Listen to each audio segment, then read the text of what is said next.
News at 6. Veterans Day is in a couple of weeks, making for a busy schedule for local VFW and DAV chapters. But one chapter in Floyd County now has a little extra to worry about as they prepare for the days ahead. WYMT's Buddy Forbes has more about an ongoing theft investigation.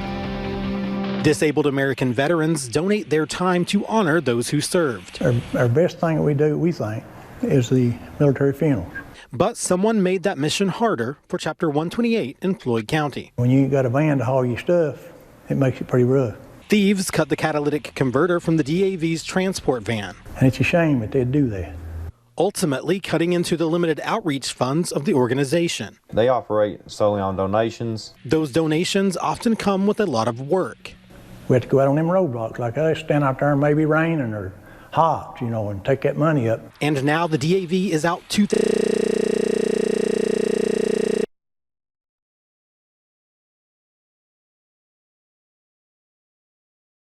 All right, we obviously lost the end of that story, but anyone with information on that theft can call the tip line at 606-949-2020. Court records indicate a federal jury declared a mistrial in the case of a Pike County doctor and his assistant. Scotty Akers and Sarissa Stamper were arrested earlier this year in the nation's largest opioid sting. Prosecutors argue the pair used Facebook to talk with friends and patients who would then go to Akers' home to pick up a prescription. Investigators say people would then pay them with cash. A status conference is now set for November 22nd. A Floyd County man pleaded not guilty to a first-degree assault charge this morning. James Guess is accused of going on a man's property last week and demanding money. From a complaint warrant, a state trooper accuses Guess of hitting the man in the face and cutting his hand with a machete. Guess is scheduled for a preliminary hearing on November 13th. In Clay County, a woman is accused of stealing a wallet. Deputies say Penny Smith stole an employee's wallet while she was waiting to be seen at Daniel Boone Community Action Agency. Deputies found her at Walmart. They say she appeared to be under the influence. She's facing theft, possession, and public intoxication charges.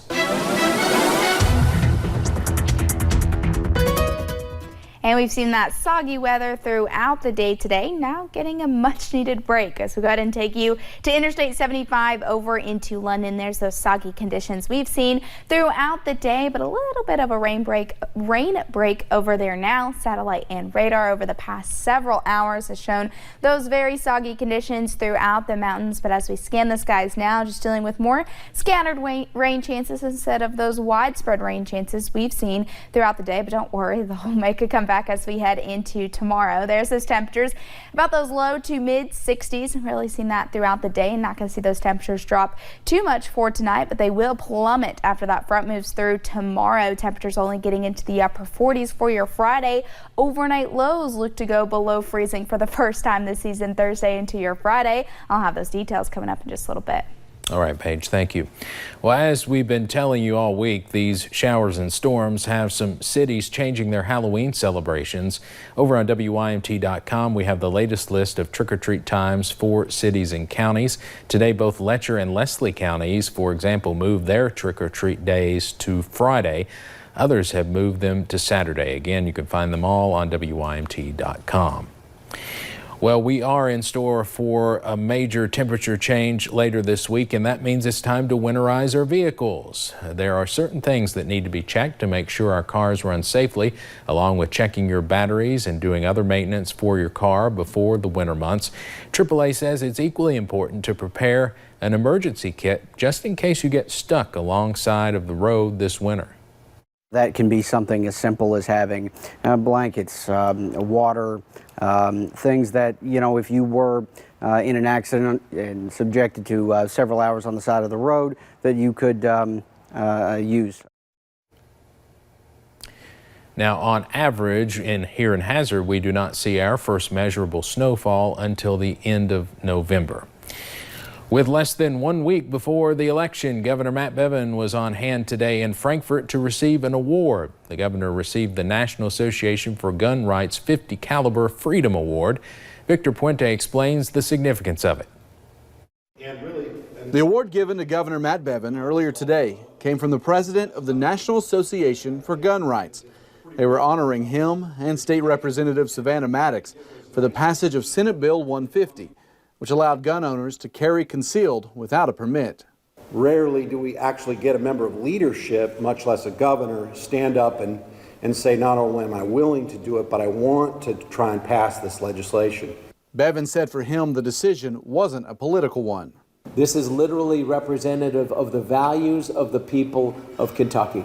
Critics of the law, including some gun store owners, had said they were worried the removal of the requirement for training could lead to dangerous situations. Bevin said he believed gun owners should take it upon themselves to seek out that training. It is incumbent upon those of us as responsible gun owners to make sure that we understand how to handle any firearms that we are in possession of. After that presentation, the governor took a few questions, including one about red flag laws. That's a law that would allow a judge to order the removal of firearms from a person who may present a danger to themselves or others. It's a move the governor says he wouldn't support. It is a slippery slope down which we do not need to go. Our rights are very well defended by the Constitution already, and I think we should preserve that. Bevin's opponent in the November election for governor, Andy Beshear, has said he would support red flag laws. Bevin thinks they go too far against individual liberties. Most of them will, somewhere in their answer, talk about the need to look out for people who have behavioral health issues. I agree with that completely. This is not the way in which that should be done. In Frankfort, Victor Puente, WKYT. Well, most candidates on the statewide Democratic ticket made their way across eastern Kentucky today. Public education and health care were two issues they wanted to stress. WIMT's Will Puckett caught up with Andy Beshear and a former candidate for governor, hoping to sway undecided voters. Rocky Adkins does not shy away from the fact that at one point he was trying to beat Andy Beshear. Andy Beshear did not have one bad word to say about me. I didn't have one bad word to say about him. I was trying to get one more vote than he got. He was trying to get one more vote than me. Now Adkins is trying to convince his voters here in eastern Kentucky to pick Beshear. A lot of Andy Beshear's agenda is a lot of what Rocky Adkins talked about during the campaign. Now they are strong allies, stressing public education and health care. I'm going to work every single day to work on those challenges that matter most to eastern Kentuckians: public education, pensions, health care, and jobs. Adkins and Beshear say if eastern Kentuckians vote for Beshear, he will be a governor for eastern Kentucky. We've seen eastern Kentucky ignore these last 4 years. No longer. The two say this simply does not boil down to Republican versus Democrat, but what is right for the Commonwealth. This race is about bringing dignity and respect back to the governor's office of this great Commonwealth. Voters will have the final say Tuesday. In Hazard, Will Puckett, WIMT Mountain News. Now, both Vice President Mike Pence and President Donald Trump will be in the Bluegrass in the coming days, campaigning with Governor Bevin.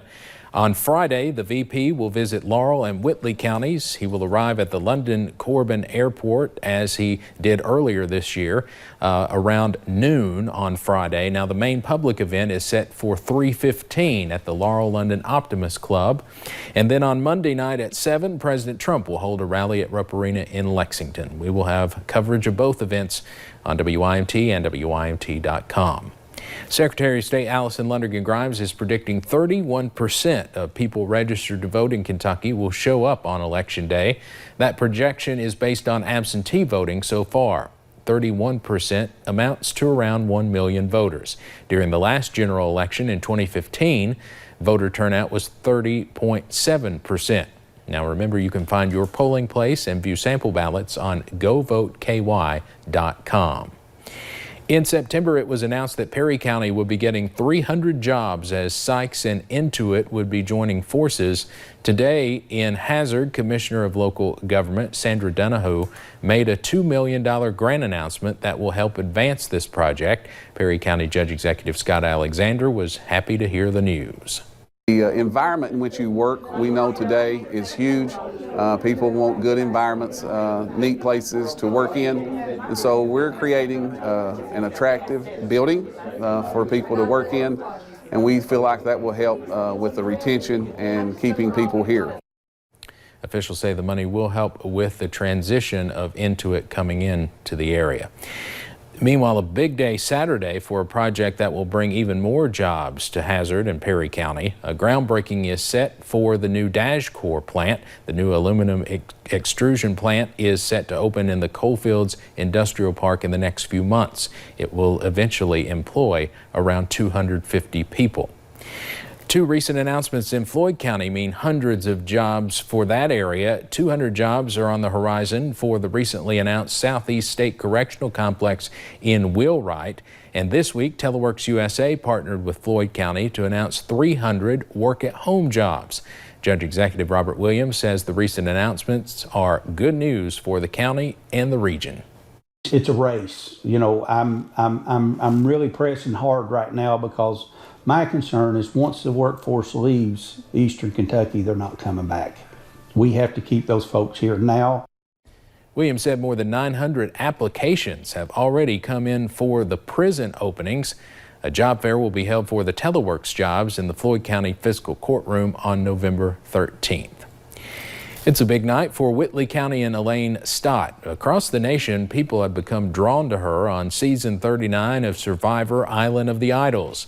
Last week, a tribe swap sent her to the other side, but a dominant performance in the Reward and Immunity Challenge brought her group together. This week's episode is called Suck It Up, Buttercup, but previews have not really given too much away. Find out if Elaine survives another week tonight, beginning at 8, right here on WYMT. And the soggy weather continues as we head into your Halloween. Cold air arrives after that, but sunshine returns just in time for the weekend. We'll have all those details coming up in just a little bit. Also coming up, organizations who help crime victims are receiving more money to help people recover.